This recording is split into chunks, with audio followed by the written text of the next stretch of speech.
Uhali gani mtazamaji wa Town TV, ukiwa unajiunga nasi usisahau kusubscribe, kulike, kucomment na kushare ili uweze kupata habari na info mbalimbali. Waswahili husema ukistaajabu ya Musa basi utaona ya Firauni. Firauni alivuka mipaka. Firauni ilifikia hatua alijiita Mungu. Kama ilivyo kwa Mungu wetu mwenye halishi yake mbinguni, huhitaji kutukuzwa, huhitaji kutolewa zaka pamoja na sadaka. Basi Firauni alitengeneza utaratibu huu. Firauni aliwaambia watu kila inapofika siku ya Jumatatu basi mpeleke sadaka, na kila mwisho wa mwezi basi mtoe zaka.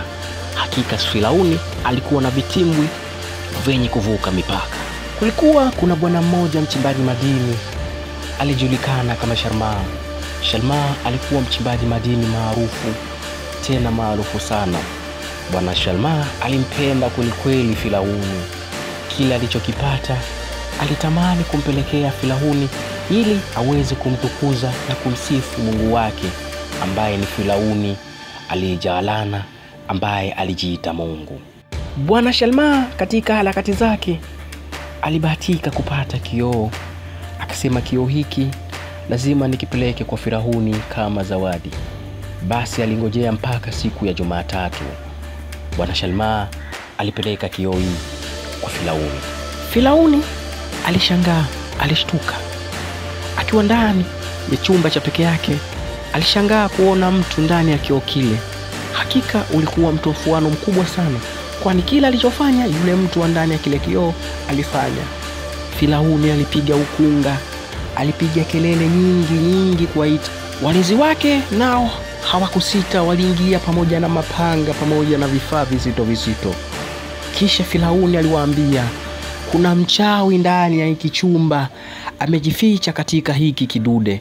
Basi kama unavyojua wanajeshi, makamanda hawakutaka kuwa wanyonge, walikivunja kioo kile.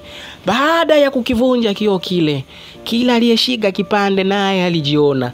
Basi mtafuano ndani ya ikulu ulizidi kutaradadi, yani mambo yalikuwa moto. Huyu anakimbilia huku, huyu anakimbilia kule, wakipiga kelele kuna wachawi, wengine wakisema ikulu imevamiwa na mashetani, wengine wakisema tumevamiwa na majini. Hakika hii ndio ile maana ukistaajabu ya Musa basi utayaona ya Firauni. Firauni kwa haraka akawashtua makachero wake, akawapa kazi ya haraka kutafuta ni nani aliyepeleka zawadi hile katika ikulu yake. Makachero hawakuwa nyuma. Ndani ya dakika 10 wakamtambua Bwana Sharma kuwa ndiye aliyepeleka zawadi hile. Sharma akakamatwa, akapelekwa mpaka kwa Firauni. Kabla ya yote Firauni, kabla hayakumhukumu, akamwambia aeleze kile kitu ni nini na ametumia uchawi gani. Bwana Sharma akasema, huu si uchawi, hiki ni kifaa cha urembo, na huyo mtu unayemwona ndani si jini bali ni wewe. Hakika watu wakastaajabu na kushangaa. Firauni akasema, nilikuwa najua, ila nilihitaji kuwapima watu wangu nijue wana ufanisi upi wa kazi. Kwa sababu yote nayofanya nilikuwa nahitaji niweze kumpata nabii kati yenu. Basi Bwana Sharma akapewa unabii na Firauni. Hakika Firauni alivuka mipaka, na hii ndiyo maana ya ukistaajabu ya Musa basi utakutana na Firauni. Ni mimi Kilungi 7. Usisahau kusubscribe, kulike, kucomment na kushare ndani ya Town TV.